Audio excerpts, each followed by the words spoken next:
quel est l'effet de la zone 2 sur la respiration. C'est ce qu'on va voir dans cette vidéo. Mais avant ça, on va passer en revue tous les bénéfices de la basse intensité ou de l'endurance fondamentale, comme on peut l'appeler, sur le corps en général et sur tes performances. Et tu verras que le petit point sur la respiration, c'est pas ce que les gens pensent. Donc reste bien jusqu'à la fin de la vidéo pour savoir exactement ce qui se passe au niveau de la respiration et ce que tu peux faire à basse intensité pour améliorer ta respiration également. Donc la zone 2, l'endurance fondamentale, ça a des bénéfices à plein de niveaux différents. On va commencer par l'aspect central, donc le cœur et le système nerveux.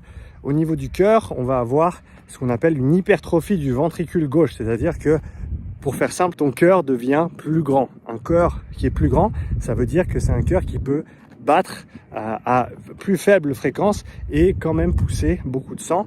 Et ce qu'on va faire donc, c'est augmenter l'efficience du cœur. C'est-à-dire que le cœur n'a plus besoin de battre autant pour amener du sang vers les muscles. C'est une des raisons pour lesquelles les sportifs d'endurance longue ont des fréquences cardiaques au repos qui sont très basses, parce qu'ils ont des cœurs qui sont très grands. C'est pas la seule raison, mais c'est une des raisons. Ils ont des cœurs, notamment un ventricule gauche qui est très développé, qui est très élargi et qui peut battre énormément de sang avec chaque battement. Ça, c'est une des adaptations de la zone 2. Une autre, comme je te l'ai dit, au niveau central, au niveau du système nerveux, c'est une augmentation du tonus parasympathique. Parasympathique, c'est une des deux branches de ton système nerveux autonome qui régule ton état de manière générale. Pour faire simple, la branche sympathique, elle va traiter de tout ce qui est fuite et combat, fight or flight en anglais, et la branche parasympathique va traiter du repos, de la digestion et de la socialisation, rest and digest en anglais. Et donc ce tonus parasympathique que tu vas pouvoir développer avec l'entraînement de basse intensité, eh ben, c'est quelque chose qui va te permettre de mieux te relâcher après un entraînement, de mieux te reposer, de mieux passer du on au off. C'est important quand tu te mets dans un entraînement qui est difficile, eh ben, faut tout allumer, il faut que tout soit à fond, mais il faut savoir éteindre la machine aussi après l'entraînement. Et cette branche parasympathique, c'est à ça qu'elle sert. Elle vient freiner, on appelle ça le frein vagal, elle vient freiner la branche sympathique et rétablir un équilibre pour permettre au corps de récupérer. Et rappelle-toi que l'entraînement, c'est dur, mais l'entraînement, c'est important, mais les adaptations se font en dehors des entraînements. C'est pendant ta récupération que tu vas vraiment voir toutes les adaptations se passer et tous les bénéfices vraiment se transcrire, parce que si tu fais que t'entraîner et que tu récupères jamais, on sait que ça ne fonctionne pas.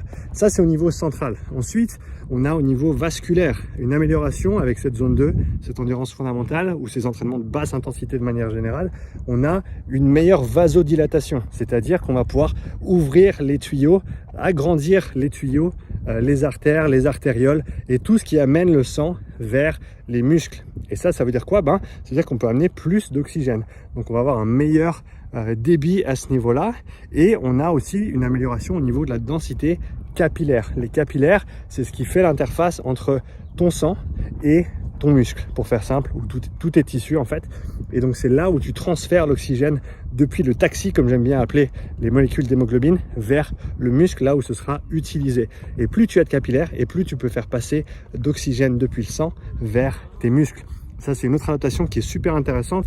Et si on combine ces deux adaptations, un cœur qui est plus grand et des capillaires plus développés, on a bien entendu des fréquences cardiaques qui vont être plus basses pour des intensités équivalentes. Je te mets à l'écran un exemple très concret, celui de mon ami et collègue Antoine, gérant de CrossFit Portus Itius, chez qui j'étais allé faire un séminaire en novembre, qui a fait ma programmation Bike Endure depuis, et tu peux bien voir les fréquences cardiaques à chaque palier qui ont baissé de manière drastique, avec bien sûr la courbe de lactate qui a changé de manière significative également. Et finalement, on a une amélioration avec cette zone 2, cette endurance fondamentale, de tout ce qui est des paramètres musculaires, densité, volume mitochondrial. Plus tu as de mitochondries, plus tu peux utiliser l'oxygène. Plus tu peux utiliser l'oxygène et mieux tu pourras stabiliser toutes les réactions qui se passent en interne, notamment quand tu vas à haute intensité. Et donc, cette basse intensité, elle ne te sert pas que à basse intensité. J'ai encore des personnes qui me demandent « Ouais mais Sean, moi je fais un sport de haute intensité, à quoi ça sert de faire de la basse intensité ?» Eh ben, si tu veux faire plus de haute intensité, eh ben, fais de la basse intensité. Si tu veux mieux récupérer de ta haute intensité, fais de la basse intensité. Si tu veux mieux tolérer ta haute intensité, eh ben, fais plus de basse intensité. En gros, tu vas avoir de manière globale une meilleure capacité de travail, une meilleure capacité de récupération et une meilleure tolérance de la charge d'entraînement. Donc ça, c'est tous les bénéfices qu'on peut avoir de manière globale, hormis la respiration au niveau de cette zone 2.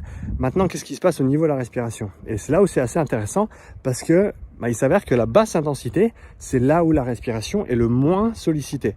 Simplement parce que un des rôles centraux de la respiration, c'est de maintenir l'équilibre interne ou de maintenir l'équilibre acide-base. Et donc, si tu veux bien, de se débarrasser des produits métaboliques dérivés comme le CO2, le phosphate inorganique, les ions d'hydrogène, pour garder un équilibre métabolique interne. Mais cette accumulation des métabolites se fait principalement à haute intensité. Et donc c'est pour ça qu'on voit une sollicitation respiratoire à haute intensité qui est beaucoup plus importante, mais à basse intensité, il n'y a pas véritablement d'adaptation qui se font au niveau de la respiration. Alors ça ne veut pas dire que tu ne peux pas utiliser cette basse intensité à ton avantage pour travailler ta respiration, et je vais te donner un ou deux exemples concrets. Donc qu'est-ce que tu peux faire pour ta respiration, malgré le fait qu'elle ne soit pas vraiment sollicitée durant ces efforts à basse intensité? Eh ben, tu peux notamment t'entraîner, par exemple, à respirer par le nez de manière confortable. C'est une manière d'autoréguler cette basse intensité, mais c'est aussi une manière de simplement te concentrer un petit peu plus sur cette respiration, de conscientiser ta respiration. Et ça, c'est quelque chose de très, très important. Parce que ta respiration, si toi, tu la maîtrises pas, c'est elle qui va te maîtriser.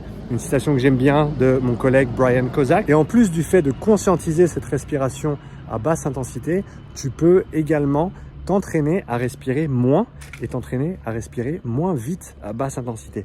C'est une très bonne opportunité pour commencer à le faire. C'est quelque chose que tu pourras par la suite retranscrire sur tes efforts de moyenne et haute intensité. Mais pour commencer, pense à réduire ta fréquence respiratoire au maximum tout en gardant un bon volume respiratoire. On ne veut pas hyperventiler comme un chien comme ça. On veut prendre des grandes respirations, grande inspiration, grande expiration, ce qui nous permet de maintenir un maximum de volume, mais en réduisant la fréquence. Jusqu'à ce que tu sentes un petit besoin d'air, comme si tu respirais juste pas assez. Alors sache que tu ne manques pas d'oxygène, c'est simplement le CO2 qui s'accumule, mais c'est une bonne opportunité aussi de travailler cette tolérance au CO2. Alors je te dis pas de faire de l'apnée en vélo, ça ce serait une mauvaise idée, mais simplement d'hypoventiler et de sentir ce léger besoin de respirer et de le confronter pendant quelques instants avant de recommencer une respiration un petit peu plus exagérée, mais encore une fois en gardant cette respiration en termes de volume total à un minimum. Donc tu peux quand même travailler ta respiration à basse intensité, même s'il n'y a pas d'adaptation à proprement parler de la basse intensité sur la respiration. Maintenant, pour reparler de la haute intensité, si tu as de la peine avec les efforts de haute intensité, je t'ai fait une petite vidéo avec 2 conseils sur comment tu peux améliorer tes performances à haute intensité. Regarde cette vidéo juste après.